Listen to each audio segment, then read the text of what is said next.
King Kong Palm. We're going to continue down the road of Dao Hong Chuan. Dao Hong Boxing, right? Dao Hong Boxing. Dao Hong Boxing. That's kind of a badass name. What do you do? I do Dao Hong Boxing. Yeah. That would scare people in the movies. Yes, it would. Forms scare people in movies. Right. All right, so we're going to continue down this road. This is what we're doing. So see how it is. It's called a Cross elbow. Cross elbow.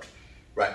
And the elbow goes across and hits like so, but he's saying it goes up. I mean, what are the things you could do hitting this way? I mean, Well, the problem I have with the coming up this way versus around this way I can rotate my power much easier, and I actually have a larger muscle group supporting the motion.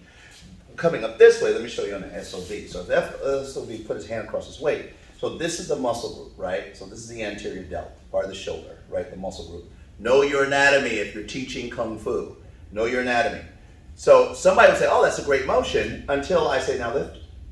Has a hard time doing it because this is a weaker muscle group, right? And so what happens is the body generally has to support the motion by doing something else, right? And so when you're doing something like that, you have to know if I'm going to come up and elbow someone like this, and I'm a much smaller person doing it to a much bigger person, just know that you're not going to have a huge amount of success with that because you're utilizing a smaller muscle group, no matter how cool it looks. So when you're training, you really have to pay attention to the anatomy and what's going on and what muscle groups are creating force. Because people say, I'll just go fast. It's like, well, why are you going fast? What's supportive of fast and what happens on impact? So right. Impact changes everything. Every combat seminar I've done, every combat seminar you've done, it all changes once you have to hit someone or you have to get hit, especially if you have to hit someone. Because you can go fast, but if he doesn't move, then you didn't create any stopping power. Correct. What do you guys rate this? Okay, I'll start on this one. Okay, I would, if it's done a specific way with the elbow this way originally, I would actually give it a KK. I would actually give it a KKP, and I'll tell you why. Because if he hits the right area, and KKP means I think it could be street effective. Right? I think that if he hits the correct area of the body, right, then he can create mass amount of force going this way.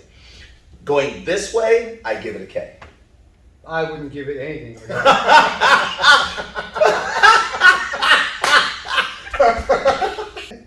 For me, I give it. Now, if you are saying that if it's street effective, of course it's street effective. I would give that KKP. But the way this is being shown, KK again. KK? Yeah.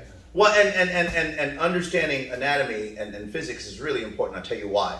Because I've been hit by big guys who come in here, but he hit twice as hard as those big guys. We're talking about 260, 280, 300 pounds.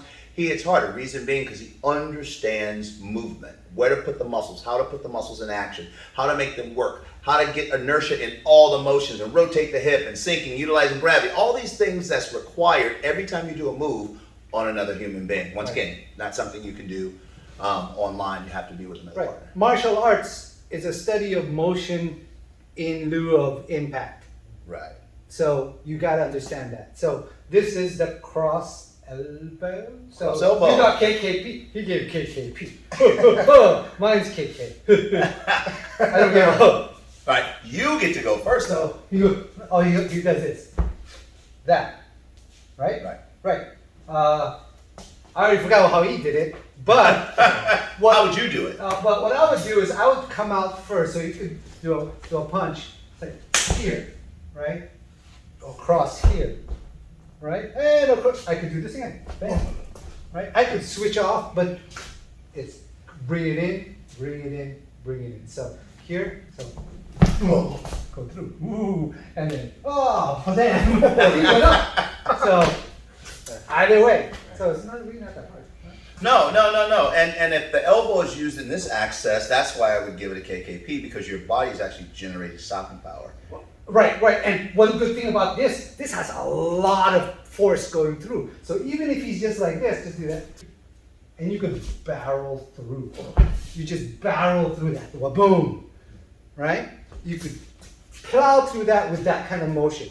And because you have all of this coming up and all of this going through. Now, like what we were showing the other one, if I do this, first of all, I'm going to go straight up on this elbow. Hurts like a mofo, right? And there's absolutely no way if I... That hurt. Right.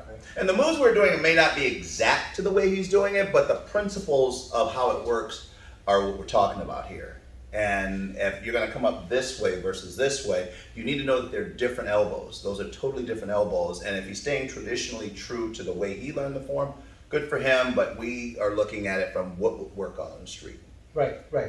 And remember, you just don't do one. When you do your sansao, your combat training of lessons, it's one and all the way down until he falls down to the ground. Right. And then you lay him on the ground, take his money and car, and go away. I think someone needs some therapy.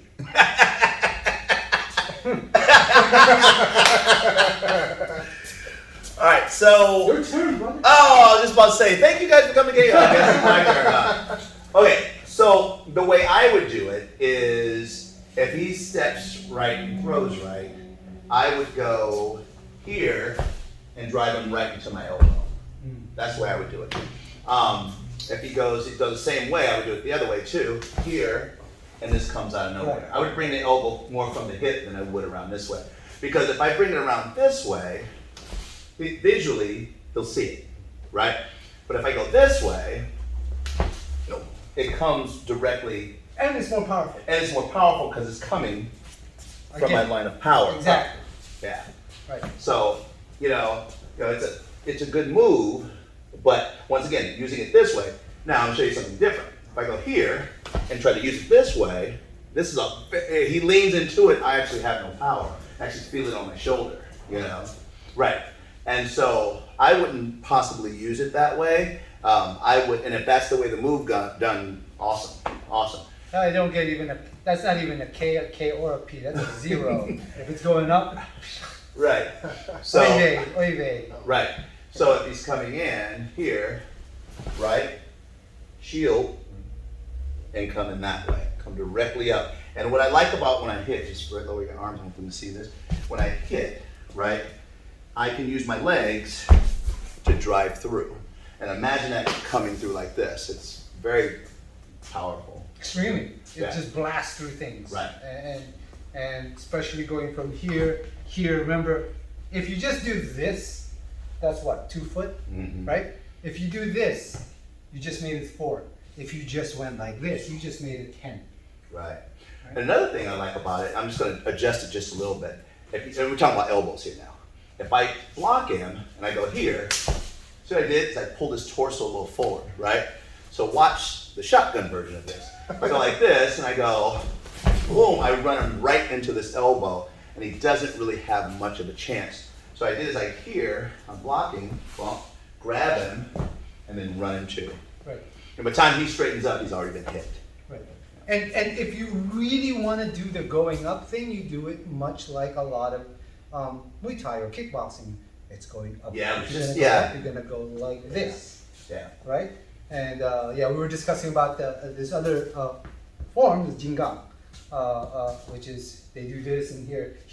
My brother saw it as an elbow going up. I saw it as a wing block, like a lot of MMA does, where it goes here like that and stuff like that. But if you really want to bring up the elbow, of course you're not gonna go here and do that, right? You're not gonna pick anybody out, only yourself. Right. And I tell you what, and if you look at the structure there, I like that motion because this one is actually hard to see. Right. Coming straight up that way. Right. Even if I come from my hip, it's hard to see.